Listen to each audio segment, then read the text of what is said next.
Azlina banyak menghabiskan masa termenung dan mengelak daripada bercakap dengan sesiapa.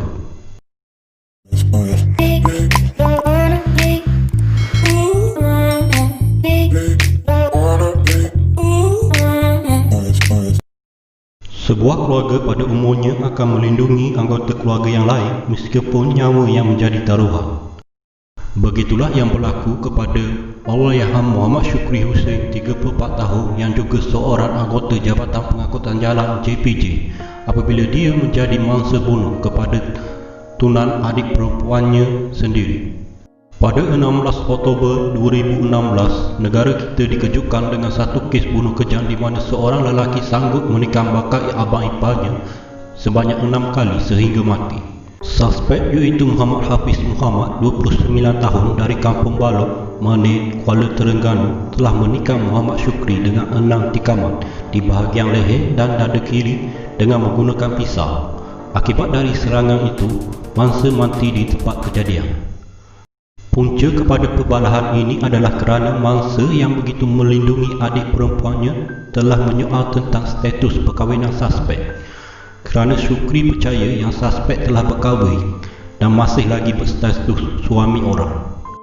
Azlina, adik kepada Syukri, pada awalnya tidak mempercayai abangnya dan mereka sekeluarga telah bersepakat untuk pergi bersama ke Pejabat Agama Islam Daerah Kuala Terengganu untuk menyemak status perkahwinan suspek.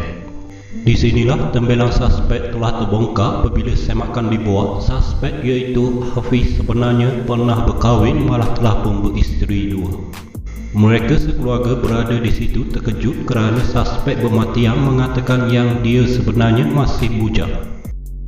Ekoran itu berlaku pertengkaran mulut antara Syukri dan Hafiz di dalam bilik kaunseling. Dan pada waktu itu juga Azlina memutuskan hubungan dia dan Hafiz kerana Azlina telah berjanji dengan keluarganya untuk tidak berkahwin dengan suspek jika dia suami orang. Hafiz yang ketika itu kelihatan tenang menerima keputusan Azlina. Sejurus selepas itu, Syukri mengajak suspek iaitu Hafiz untuk pergi minum. Namun takdir Tuhan telah menentukan itulah kali terakhir Azlina melihat abangnya. Kerana tidak berapa lama selepas itu, dia diberitahu abangnya telah dibunuh. Dengan bersenjatakan pisau, Hafiz telah menikam Syukri sebanyak 6 kali di bahagian leher dan dada. Lokasi kejadian yang berlaku di tempat letak kereta itu telah mengorbankan seorang abang yang cuba untuk melindungi masa depan adiknya. Semasa kejadian, pengawal keselamatan yang berada di situ turut diancam dengan suspek.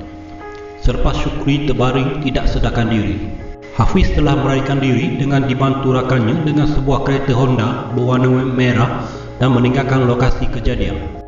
Dikabarkan Syukri dalam proses menunggu untuk menjadi bapa kerana isterinya ketika itu tengah sarah mengandung dan dijangka akan melahirkan anak sulung mereka pada bulan hadapan. Noriah, iaitu isteri Syukri, berkata, arwah suaminya adalah seorang yang baik hati dan amat sukakan kanak-kanak kerana belum mempunyai anak sendiri, biarpun sudah 4 tahun berkahwin. Pada masa yang sama, dia juga bimbang memikirkan suspek akan datang mencarinya pula. Pada keesokan harinya, polis berjaya menahan rakan suspek di Kampung Buloh Gading. Hasil penahanan itu juga polis turut merampas kereta yang digunakan untuk melarikan diri dari lokasi kejadian, iaitu sebuah Honda. Kereta tersebut disorokkan di sebuah padang rumput bersebelahan dengan kandang lembu di Kampung Dusun Tembakau. Susulan itu, polis turut menahan bapa saudara lelaki itu kerana kereta itu diserahkan kepada bapa saudaranya untuk disorokkan di kampung berkenaan. Semasa kes pembunuhan itu dilakukan, polis telah melancarkan ops tutup bagi mengekang pergerakan suspek kerana dikhawatiri akan melarikan diri ke negara jiran. Namun pada 19 Oktober 2016, selepas 4 hari menyembunyikan diri, Hafiz telah berjaya ditahan di tepi jalan Jeramani ketika sedang berjalan dalam keletihan. Dia keletihan seperti kelaparan kerana telah bersembunyi di 2 lokasi berbeza, dipercayai di sebuah rumah kosong serta kawasan padang berhampiran kampung berkenaan. Kerana kelaparan telah memaksa dia untuk keluar mencari makanan. Ekoran itu suspek dibekas dan ditahan reman 7 hari.